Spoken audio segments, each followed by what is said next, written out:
Good afternoon, everyone, and thank you for joining us today. My name is Katie Smoller, and I'm the Director of Educational Programs at the National History Academy. And today we are continuing our Hispanic Heritage Month through October 15th, every Tuesday and Thursday at 4 p.m. Eastern Time.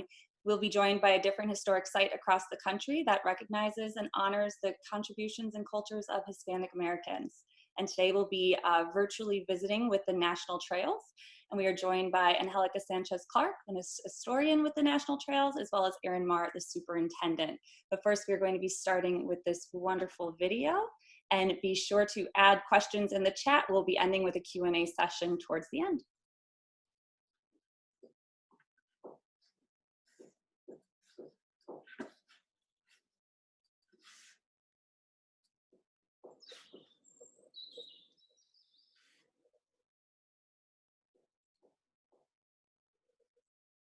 Well, hi, everybody. My name is Erin Marr, and I'm the superintendent of the National Park Service's National Trails Office in Santa Fe, New Mexico. Now, in our office, we administer 9 of the 19 National Historic Trails in the United States. And when I tell people that fact, they're often confused because they ask, first of all, what are National Historic Trails? What are National Trails? And it's a pretty good question. And if you're asking yourself that, I hope that in the next few minutes, I'll be able to answer that for you. Now, when you think of National Park Service, of course, the first thing that's going to come to your mind is probably Yellowstone National Park, or Yosemite National Park, maybe the Everglades, or Acadia National Park, perhaps. That might come to mind. But in fact, the National Park Service includes a broad number different units that protect and make available to the public our most precious natural and cultural wonders. And that includes things like national recreation areas, national monuments. National monuments can protect both natural and cultural sites. They can include a broad array of cultural sites, from battlefields to ancient indigenous sites, to broad cultural landscapes, to historic homes and cultural landscapes. All of those form part of our national heritage and our national heritage and landscapes. Now, national trails are a component of that family, but they represent a specific type of resource that is more challenging, and it's also more inspiring to protect and to develop and to experience. National Historic Trails commemorate those significant features of our history that represent movement of people over the landscape, so that rather than commemorating a single spot where something occurred, like a battle or a national memorial or a site or a house where something important happened or someone lived, National Historic Trails recognize the important role that movement or transportation of the landscape played in our history. And those acts of movement, those acts of transportation over the landscape are diverse. So, for example, exploration plays a very important role in our history, and there are National Historic Trails that commemorate that. For example, the Lewis and Clark National Historic Trail, from the Mississippi River to the Pacific coast, traveled by the explorers Meriwether Lewis and George Clark in 1803, played a very important role in our national history. Or the Captain John Smith Trail, commemorating exploration in the Chesapeake Bay area. Another significant event over the landscape that's commemorated by a National Historic Trail. Indigenous movement and indigenous lifeways are commemorated in National Historic Trails. The Alakahakai Trail in Hawaii is an example of that. Indigenous removal, indigenous resistance is an important component of our shared history. And the Nez Perce National Historic Trail, or the Trail of Tears National Historic Trail, commemorate those aspects of our history. Of course, military actions played a very important role in our history, and several National Historic Trails commemorate those actions. The Washington Rochambeau Trail and the Overmountain Victory, both commemorating components of the Revolutionary War, are part of the National Trail System, and the Star-Spangled Banner National Historic Trail commemorates troop movements during the War of 1812. All of those commemorate specific components of history that recognize movement or transportation over our landscape. A really important component of the National Trail System recognizes the importance of European or Euro-American migration and settlement in the American West. That's one of the most significant features of our history: expansion to the West, expansion into the Southwest. And those actions are an important component of the trail system. Spanish expansion into the Southwest is recognized on the Camino Real de Tierra Adentro and the Camino Real de los Tejas National Historic Trails, and also the Juan Bautista de Anza National Historic Trail. Anglo-American expansion westwards is commemorated in the Santa Fe and the Oregon and the California and the Mormon Pioneer National Historic Trails. And even the Selman to Montgomery National Historic Trail recognizes a struggle for voting rights in 1965. So it brings history up to the very present day, and those are all recognized in the National Trail System by National Historic Trails. Now, all of these share a common feature of recognizing a lineal feature where travelers actually walked or rode on the landscape. And these are lineal features that tie broad landscapes and sites and segments of those features together by a common theme or by a common action that occurred on that space. And that action, where those travelers traveled, made that piece of property, that space, nationally significant as an area worth commemorating and worthy of protecting and making accessible to the American public.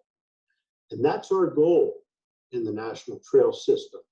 And that is to give people as many opportunities as possible to get onto authentic sites or segments on the trail and have as close as possible an ability to experience the landscape as the original trail travelers experienced.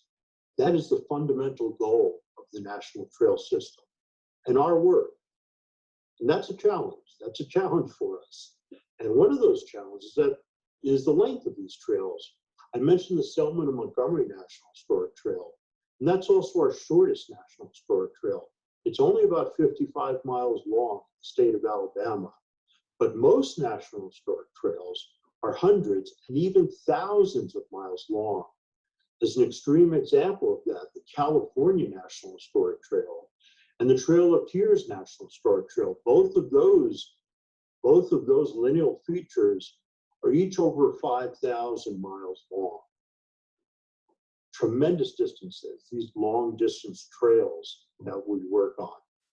Another, as you can imagine, another challenge is that the National Park Service doesn't own land on these trails except where they cross actual national parks. These trails will cross hundreds and even thousands of jurisdictions, from private property, community property, agency property, tribal property, a broad diversity of different types of jurisdictions. But the key component of national trails is that participation by private landowners, by all these other types of land managers and landowners, is entirely voluntary, because the National Park Service does not own the land, nor does it have any controlling interest in the lands. So participation is entirely voluntary. The ability to open land up for visitation is based on a landowner's willingness to make that action possible. So as you can imagine, the trail is usually not an unbroken hiking experience. You cannot walk 5,000 miles over the footsteps of the original trail travelers. More often, these are corridors on public right-of-ways, and those public right-of-ways, usually roads, will take you to opportunities where landowners or land managers have voluntarily agreed to provide public access to these sites and participated in actions to preserve the site or develop it for their interpretation and visitation. They could be single sites, they could be short components of the trail, or in some cases, they're longer hiking experiences that could be several hundred yards, several miles, or in some cases, scores of miles. So there's a broad number of ways you can experience National Historic Trails and have the opportunity to share in that vicarious experience of the original trail travelers. Now, the National Park Service role here is not to manage these sites, but to work in partnership with these willing landowners and managers to preserve and develop these sites for the American public.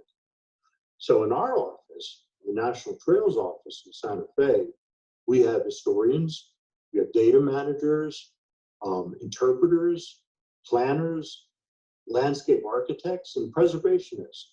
And they're all trained to provide site owners and managers with the technical assistance and some modest financial assistance to protect and develop their components of the historic corridor.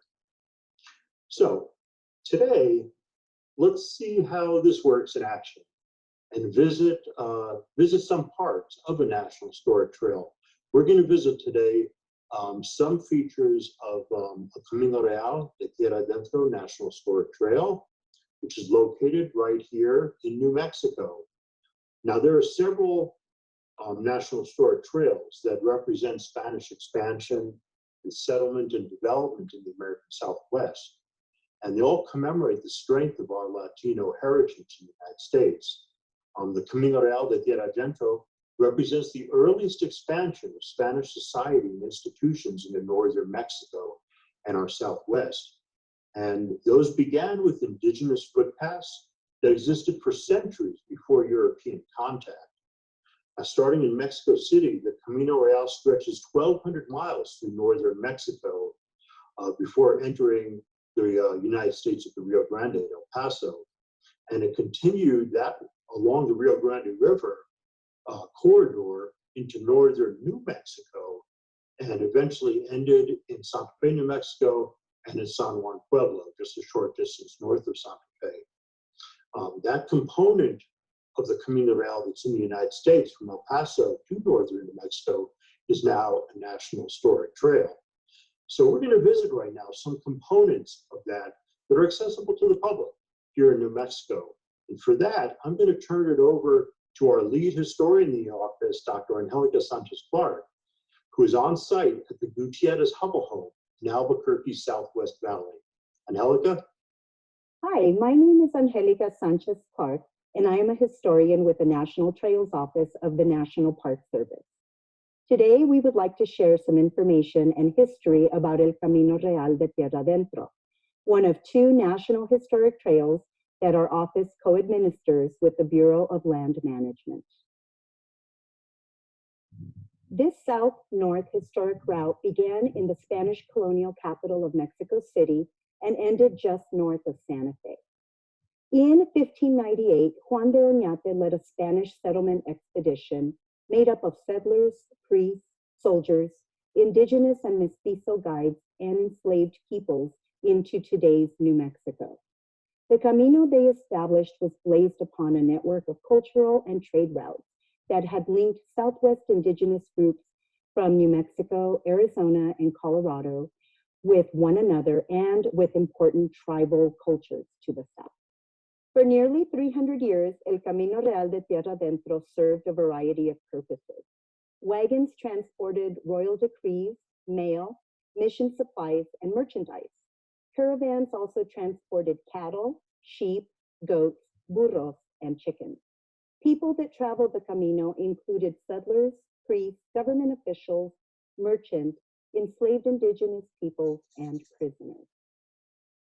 In 1680, an Indian revolt led by the Ope-Owinge Pueblo religious leader, Pope, forced all Spanish residents, along with many Indians from the pueblos of Isleta and Socorro, to leave New Mexico and retreat south to what is now El Paso, Texas, and Juarez, Chihuahua. During their stay in that area, they built 3 missions, Isleta, Socorro, and San Elizario, all of which still stand. In 1692, however, the Spanish army under Diego de Vargas reconquered and recolonized New Mexico. Over the next 200 years, the trail continued to witness periods of conflict and peace, as well as representatives of different cultures that brought with them currents of change that would forever alter the face of this land. By 1881, the arrival of the railroad brought an end to the long-distance traffic over the Royal Road, but many local communities continued to use wagons and horses on the Camino to transport their goods and livestock to nearby villages well into the 1900s. Almost all the work we accomplish in the National Trails Office is done in collaboration with partners, volunteers, and community members. Because El Camino Real de Tierra Adentro is an international trail, we work with partners in Mexico and in the US to protect, develop, and promote this historic route.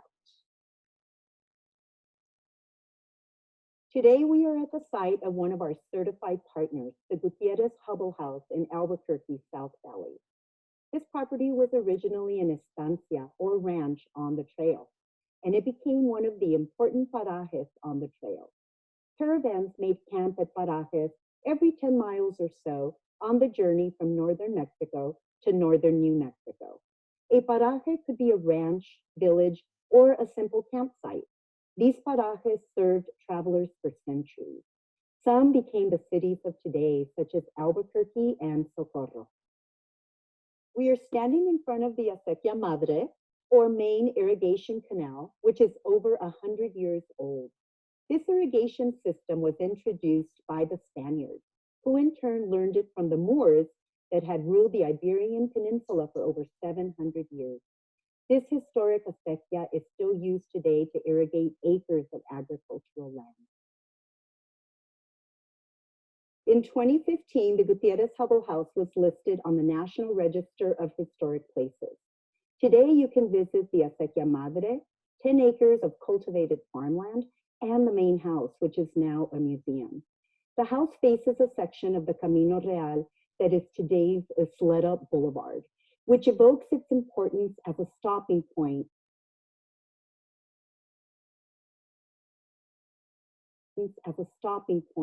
for people traveling the first international trade route in the US.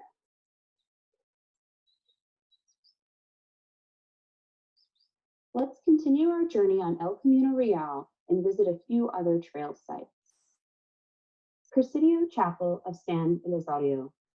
The community of San Elizario, Texas, is located about 17 miles southeast of El Paso on a stretch of El Camino Real known as the Mission Trail. It marks the start of the northbound trail in the United States as it moves across the Rio Grande through the lower El Paso Valley and into New Mexico. In 1788, this site was chosen for a new presidio to protect area residents and caravans traveling on the Camino. Soon after, the San Elizario Adobe Chapel was built to serve the soldiers and their families. Several floods and fires in the 1800s destroyed the chapel and the presidio. After many years of reconstruction, the church was finally completed in 1882. Although it has undergone several restorations in the 1900s, the active Catholic Church retains its 1877 framework as the spiritual heart of San Elizario. El Camino Real remained part of the city's physical and cultural landscape until the railroad bypassed the community in the late 1800s and the city returned to its quiet rural roots.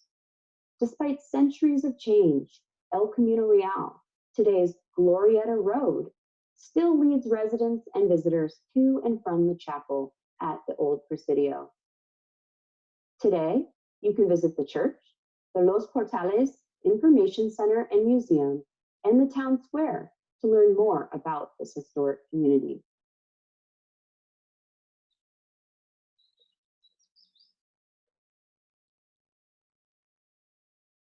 Coronado del Muerto and Yostra.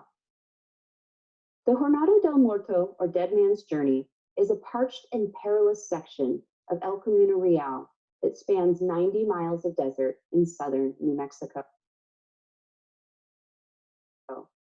Although there are several theories about where it got its name, the most well-known story involves a man and his horse.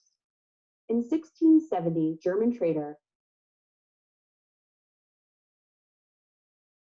Bernardo Gruber was charged with practicing witchcraft by the Office of the Holy Inquisition.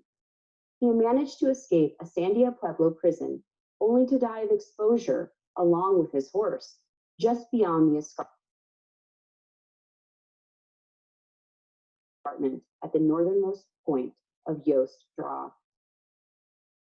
The Yost Draw section of El Camino Real today is one of the best preserved portions of the trail. It is managed by the Bureau of Land Management, co-administrator of El Camino Real de Tierra Adentro. Yost Draw traverses nearly 3.8 miles of the Jornada del Muerto and its clearly defined pathways, deep arroyos, and variations in vegetation convey a uniquely unchanged picture of the trail through time. Evidence of artifacts, from Spanish colonial ceramics to grinding stones to U.S. Army-issued tin cans, point to Yost Draw campsites and resting sites used for centuries by travelers. The route through the Jornada del Muerto was forged as a shortcut that could take days of travel off the more difficult Rio Grande course. Spanish explorer Juan de Oñate first used the shortcut on his journey north to find the New Mexico province in 1598. Despite the risks, for 3 centuries, Jornada del Muerto was a main thoroughfare of trade and transportation between Mexico and New Mexico, and the only track for moving heavy freight until the arrival of the railroad in the 1800s.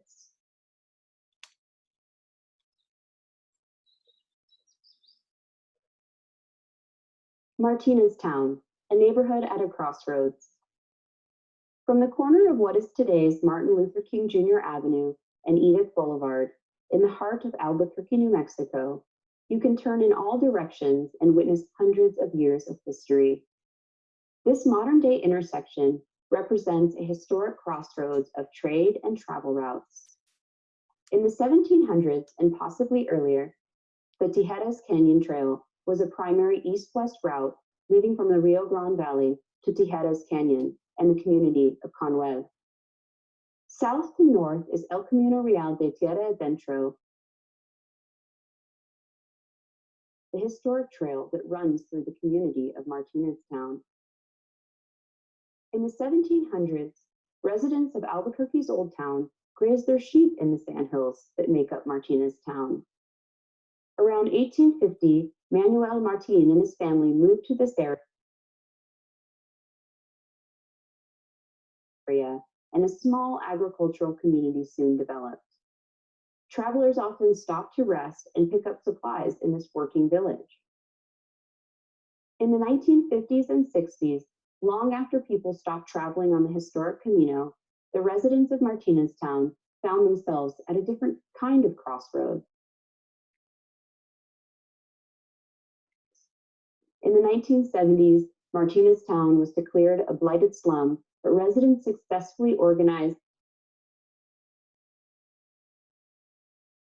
and saved their community from being razed, including their local elementary school, which was originally established in 1927. Today, the students at Longfellow Elementary School continue to learn about El Camino Real de Tierra Adentro and the history of their community that united and fought against discrimination and economic marginalization.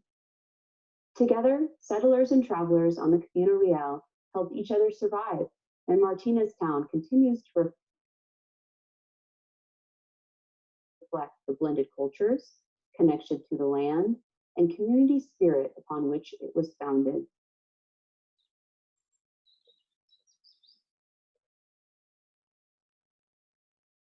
La Bajada Mesa. La Bajada Mesa is a remote and rugged volcanic escarpment located about 10 miles southwest of Santa Fe, New Mexico. This well-preserved and historically significant section of El Camino Real de Tierra Adentro towers 600 feet high over the plains below. Despite the many challenges that travelers face when following this rugged trail segment, the La Bajada route was an attractive option because of the availability of water. Between 1598 and 1932, travelers developed routes to cross La Bajada, following pre-contact pathways across the mesa. The Spanish village of La Bajada, established in the early 1700s at the base of the escarpment, became an important trading center, freight depot, stage stop, and rest stop for El Camino Real travelers heading north and south. Between 1926 and 1932, the village residents helped adventurous tourists traveling the fabled Route 66 on their way to explore area pueblos and other cultural sites. Today, well-worn tracks, swales, and other reminders of past travelers are etched permanently into the landscape.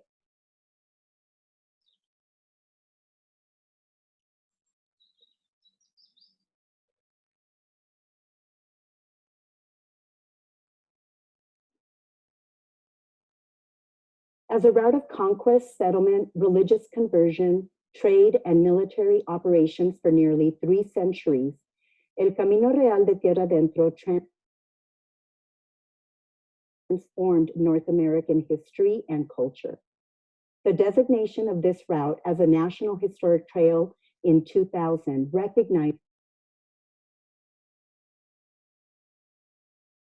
its significance as an international historic trail that commemorates the multicultural connections and interactions between American Indians, Mexican, Black, Spanish, and other European cultures then and now. In 2010, the portion of the Camino in Mexico was added to the World Heritage List in recognition of its outstanding universal value in linking Europe and the Americas through the interchange of language, cultural traditions, rituals, and trade goods. Those are just a few of the sites that you can visit along El Camino Real de Tierra Adentro National Historic Trail. Are you interested in planning a visit or learning more?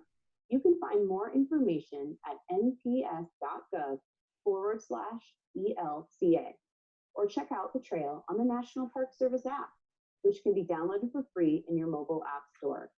Thank you for taking a journey on El Camino Real with us today.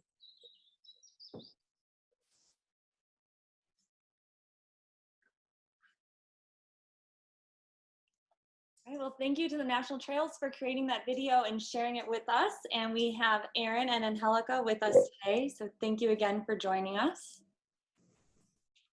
Thank you. Thank you, Katie. All right. Great to be here. Okay.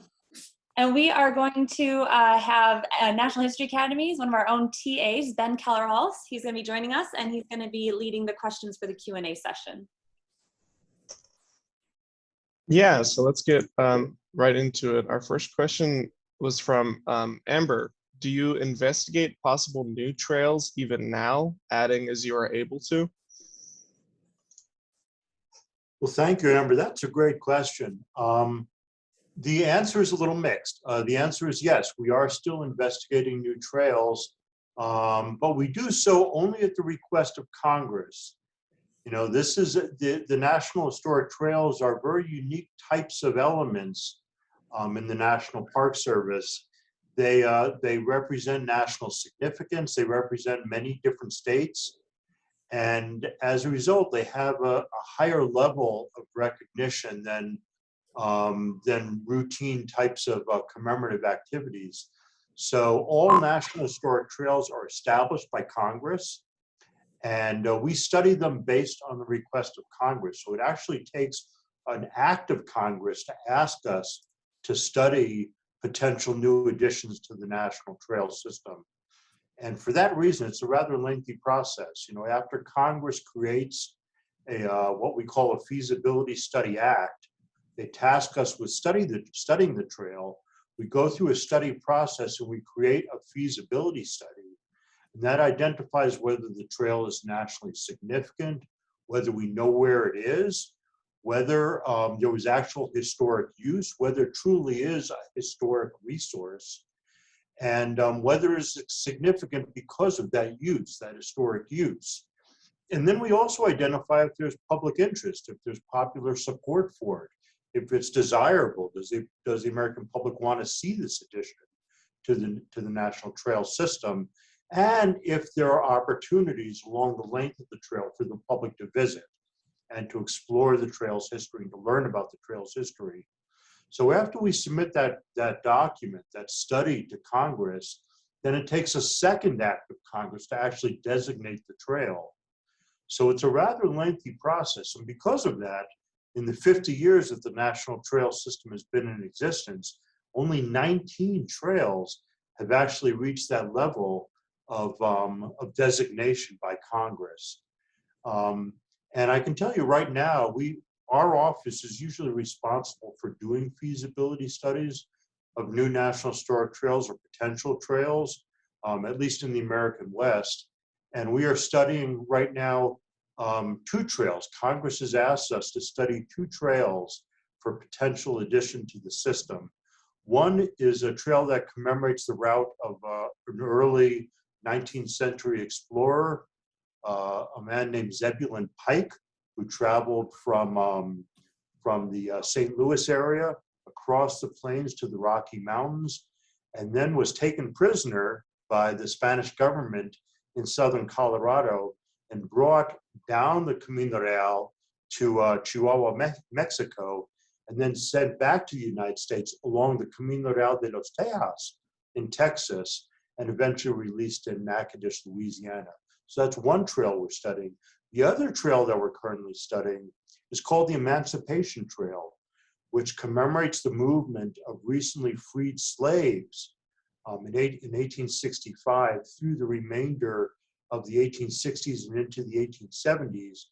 The movement of recently freed slaves from Galveston, Texas to Houston, Texas. So a relatively limited area, but potentially a fascinating new addition to the system if we find that to meet all the criteria identified in the National Trail System Act. So we are still studying trails, but it's always at the request of Congress. We don't take that initiative because it just depends on congressional action. Wow, so I think a relevant follow-up that might be on a few people's minds is, with the way that history is being politicized and is so much in the national scope right now, how has that impacted the work that you guys do in selecting these sites or maintaining these sites? Angelica, would you like to answer that? Yeah, that's a great question. So, you know, I've worked with the National Trails Office now for 6 years. And I can tell you that from the moment I joined the staff, I recognized that there was a commitment from everyone within the office to tell as many diverse perspectives of the trail stories and the communities along the trails. And so that commitment is something that has just grown. And, you know, we mentioned in the video that we don't own or manage any of the land that the National Historic Trails traverse. So everything that we do is through partnerships. We say that we'll work with anybody that wants to work with us. And so we reach out and we work with tribal communities. We work with underrepresented represented communities along the trails. We work with youth. We work with our volunteers along the trails, our trail associations, and all, with that end goal in mind is, we want to tell the comprehensive, complex stories of the trails. And the Camino Real de Tierra Adentro and El Camino Real de los Tejas, for example, are two international trails that in the enabling legislation, we're authorized to work with our partners in Mexico on researching and developing and promoting and protecting those two international trails. So that's yet another opportunity for us to bring in that other perspective. Great. So we have a few questions that have been asked that sort of go off of that. Ethan on Facebook asked, are there any legal protections when something is designated as a historic trail? That is a very good question. It is. Because it really does raise the whole issue of what is our role to protect the trail, and what kind of protections does the Trail System Act provide to these precious resources?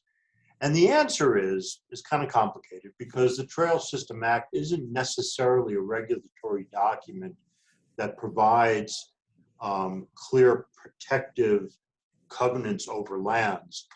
It's just the nature of the Trail System Act that's really focused more on partnerships and assistance in preservation. What it does, though, is it really enhances our ability to take advantage of already existing protective legislation, things like the National Historic Preservation Act, things like the National Environmental Policy Act. We have an authority within the National Trail System Act to identify what are called high potential sites and segments on national historic trails. And these are basically the most precious, the kind of the diamonds along the string of the National Historic Trail. And along this string are these sites that still maintain some sense of integrity of what the original trail looked like. There are areas where the public can come and actually get that experience, what we call that vicarious experience of the original trail travelers. And those sites, those segments, are the most important elements of the trail. And for those sites and segments to have that recognition as high potential sites and segments, it gives us a little bit more authority to advocate for their preservation and their protection. So, for example, if a site is on the National Register of Historic Places and it's a high potential site, it gives us that much more ability to speak in that property's behalf, so that if there are federal actions that may impact those sites, we have the ability to become stronger advocates for their protection. It doesn't necessarily mean that it's going to end up in their absolute protection, but according to federal laws, whatever the project is that might be impacting them, the project leads have to take account of our input and have to take account of the public's concern about the impacts of those properties. And that has meaning. It doesn't necessarily provide absolute protection, but it has meaning when we speak for the properties on the property's behalf. So again, there are not ironclad protective laws in place to protect national historic trails, but it just raises the awareness of the public. It raises the awareness of agencies and all of the different type of elements that are out there to protect the trails. It raises awareness of the value of these resources to American history and the American public. So it's a complex response, and it doesn't necessarily answer the question, why aren't we always protecting these sites? But remember, many of them are private property. We have no authority over private property. And it's by, as we've said many times, it's really the willing participation of these landowners to recognize the value of their property. And you'd be surprised how many landowners really do represent the value, recognize the value, and want to share that value with the American public. But it is private property, so there's a balance between recognizing that and also recognizing people's willingness to share and to help the American public to understand the value. Great. So we have a few questions coming in from Ms. Smuller. First, let's go with, can you tell us more about the Mission Trail and what the name means? The Mission Trail and what? And what the name means. Sure. Aaron, do you want me to start? Sure, I think that'd be wonderful. Yeah. Why don't you go ahead and start, Alec, because you were just down in El Paso recently. Yes. Yeah, so the mission, the Mission Trail is in El Paso, Texas. And it actually references 3 Spanish colonial missions that were established in what is now El Paso, Texas, and back then part of Ciudad Juarez, Chihuahua. They were established after the Pueblo Revolt of 1680, when the Spaniards, along with their indigenous allies, were forced to leave what is now New Mexico. And so when they retreated south down the Camino Real, they established these 3 missions. And one of them you saw in the video, and that is the Presidio Chapel of San Elizario, and the other one is Isleta, and the third is Socorro. So, and they're not in El Paso proper, they're in that El Paso area. But there is actually a trail, if you want to call it that, but it's marked, and it's marked as the Mission Trail and as El Camino Real de Tierra Adentro. And you can actually follow it, and you can visit these 3 locations. So that's what the Mission Trail refers to. And I don't know how many people are familiar with the pueblos in New Mexico, but in New Mexico, for example, we have the Pueblo of Isleta, and we have the former Pueblo in Socorro, the Piro, and gosh, I'm forgetting the third one. But anyway, when after the Pueblo Revolt, when the Spaniards retreated south, they established the missions for those indigenous allies from those particular pueblos. So you have, we call it Isleta del Sur, Socorro del Sur, because we still have the original pueblos here in New Mexico. So, Aaron, did I get all that? Yeah, I think that's wonderful. It's worth noting that the Mission Trail in El Paso really overlays the Camino Real. Yeah. It's an element, a small component of the Camino Real. And that, in a way, that also harkens back to a previous question that one observer asked about how history has changed and over during the time that we've been administering trails. And it's important to note that every community that the trail goes through has its own story associated with the Camino.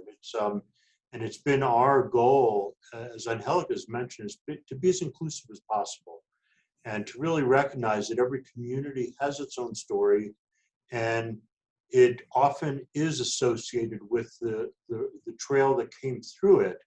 But sometimes it adds a much deeper and complex story to the trail. And this is one example of where the community in El Paso has recognized the value of their role in the Camino, and the importance of those remnants that are still left. They're still vital elements of the community. All of those those mission churches are active, yes, and still have services and still form an important part of central organization and identity within each of the communities. In fact, Socorro, I think, is the home to a federally recognized tribe in the United States, and it's the descendants of those people that traveled south along the Camino Real back in the 1680s. So it's really interesting feature of the National Historic Trails. And each community has its own story and commemorates it in its own way.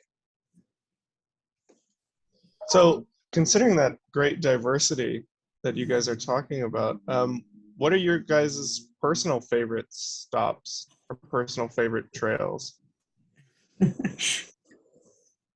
Well, you're going to get us in trouble there, Ben. We administer 9 national historic trails, and we love all of them. It's like asking who's your favorite child, I guess. We all have one, but we're not allowed to say it. But I will say that usually our favorite is the last one we were visiting, because every time we get out in the field and every time we're working with the community, we just come back so energized because of the opportunities to expand potential for visitation, and not only that, the wonderful opportunities to get outside. First of all, that's what the trails are all about, is to get people outside and to get them out to experience their history and experience the outdoors.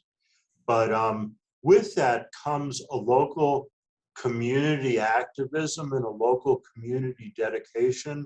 So much of what we do is working with volunteers and people who just truly believe in their communities and truly believe in the value of what they are protecting, what they are trying to help the public to appreciate and to learn from.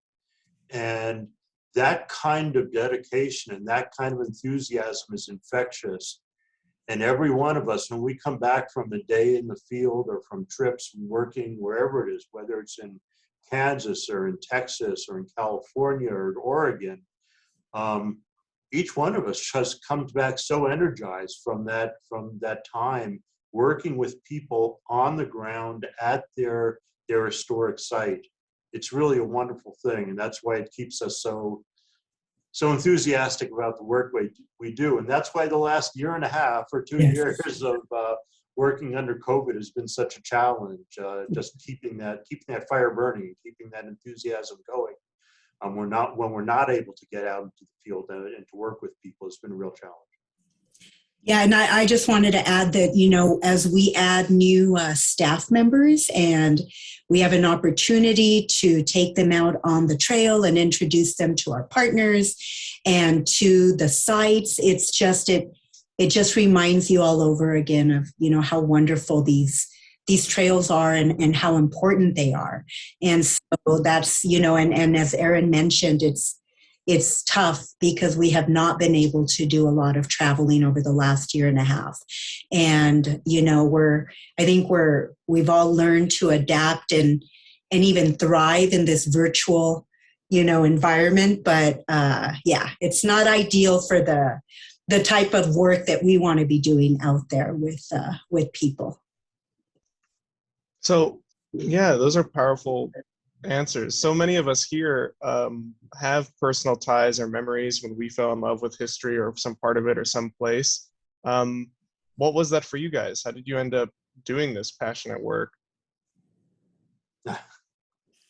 That's another good question. Angelica, would you like to lead that off? Yeah, it's really interesting because, and I think my experience is similar to some of my colleagues in the National Trails Office. I did not have a what I call a very typical National Park Service, career. I've never actually worked at a national park. I've always worked more on the research aspects, I'm a historian, I'm a linguist. And so I was really introduced to the several of the National Historic Trails years ago when I was an undergrad and a graduate student at the University of New Mexico. So always focusing on the research and translations and the stories. And for me, I fall in love with history that way. I don't necessarily, have to experience it, in person. It really does come alive for me. But when I joined the Trails office 6 years ago, and then found I was exposed to this other way of working with the trails and what the trails mean, and then everything just kind of came together. And I feel extremely lucky to be doing what I'm doing. It's not easy to find a professional job as a historian. So, and Ben, I don't know a lot about who else is on the call, on this meeting with us, but the fact that we're talking to young people that are interested in history, it just makes me so happy. And because I really do feel that, I hate it when kids say, but history's so boring. I don't like, and it's because we're not teaching it the way we should be, because history's not boring. No way. Aaron, what about you?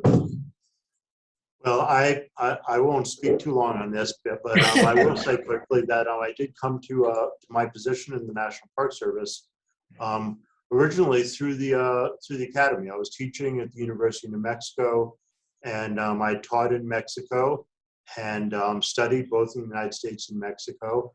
And I was finishing up my doctorate at the University of New Mexico, and I was completely absorbed in the academic lifestyle, and I had planned to continue in that line of work and be a professor. That's where my aspirations were, and I happened to have an assistantship with a professor who also had a kind of a shared time as a National Park Service historian. And under his tutelage, I started to learn about the National Park Service, and a job became available in the National Park Service as a historian. And I, quite frankly, I kind of looked down to the idea that I would be leaving the academy and going to work for the federal government in the National Park Service. I was not brought up to understand the National Park Service, and it wasn't part of my past history.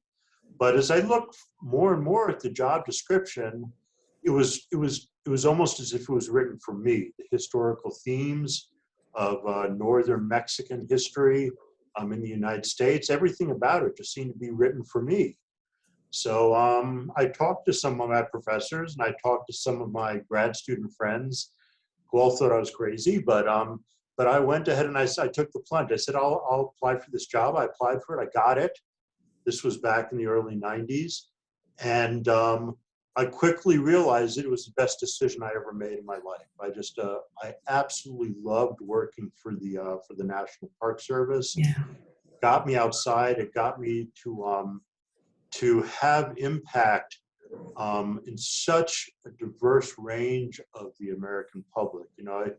At the university, of course, you interact with students all the time, but this was a different way of having impact, and it was just so invigorating and such a wonderful way to use my skill set, and I just grew into that more and more. And I'd recommend for people who are thinking about that or considering what your options are in the future. There's a whole element of federal service, and not just federal, but there are things in the state government and things in local government that use humanities and use social sciences in a way that really does have impact on the American public in a very beneficial way. And there are a lot of opportunities, so consider that as you're looking for your areas of expertise that you want to focus in your school options, or as you look for work after that. The options are wide, and they're very varied. So hopefully that's an example of ways you might pursue your interest in the future.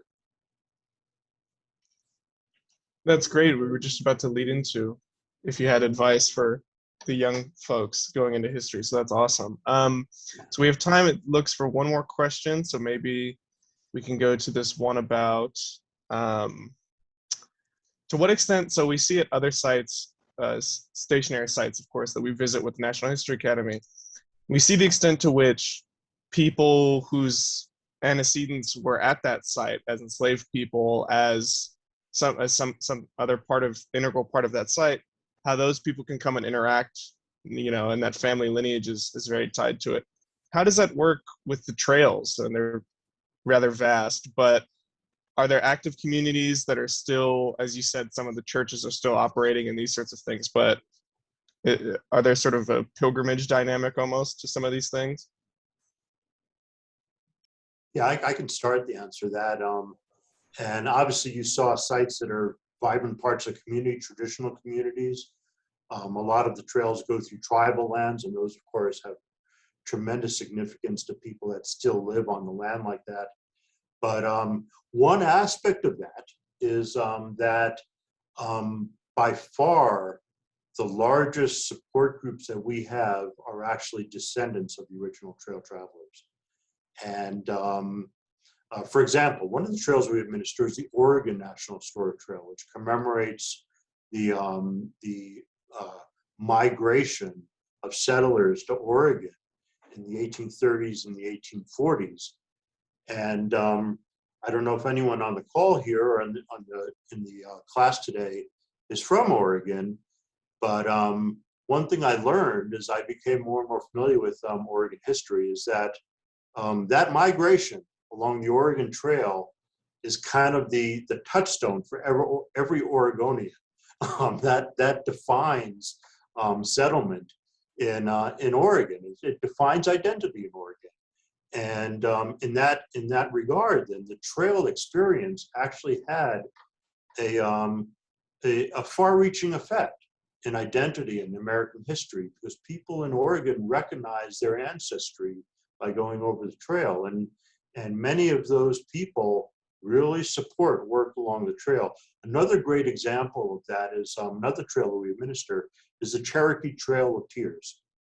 And this is a trail that commemorates the route of Indian removal in 1838 and 1839.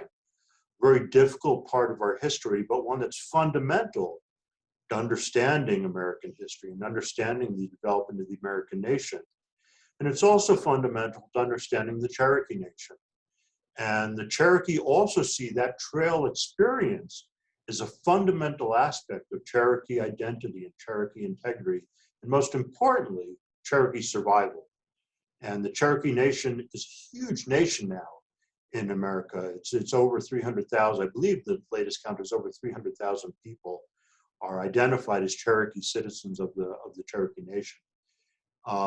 But that aspect of removal, which is commemorated on the trail, is still remembered and recognized by the Cherokee Nation as a significant part of their identity.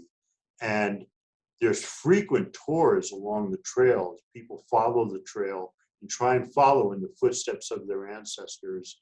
And there are things like youth bike rides that follow the trail every June. And it really is an incredible thing to listen to the story of these people, of young people who have traveled on the trail, and the kind of the subliminal experience they have of following the footsteps of their ancestors and arriving in the nation in Oklahoma, knowing that they've just completed this bike ride. And they tell just wonderful stories about personal discovery and personal reflection by having traveled over the trail as their great-great-great-grandmas have done. So it's really something to see that type of experience. And it's really, for us, it's just profound to know that we played some role in helping them to have that connection to their history. And Helica, is there anything you wanted to add to that? I'm sorry for speaking so long. Oh, no, that's okay. No, if you have an opportunity to visit our websites, each of our trails that we administer has its own website.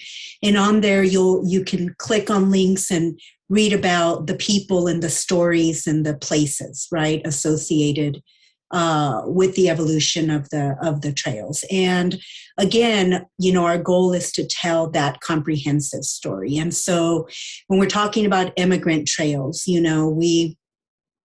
know that these landscapes were not empty, barren. And so our job is to tell the story as completely as possible. We work with the community so that they can tell their own stories in their own words. And so that, trickles down to all of the interpretation, the research that we do. So again, it's something that we do in collaboration and partnership with communities all along the trails.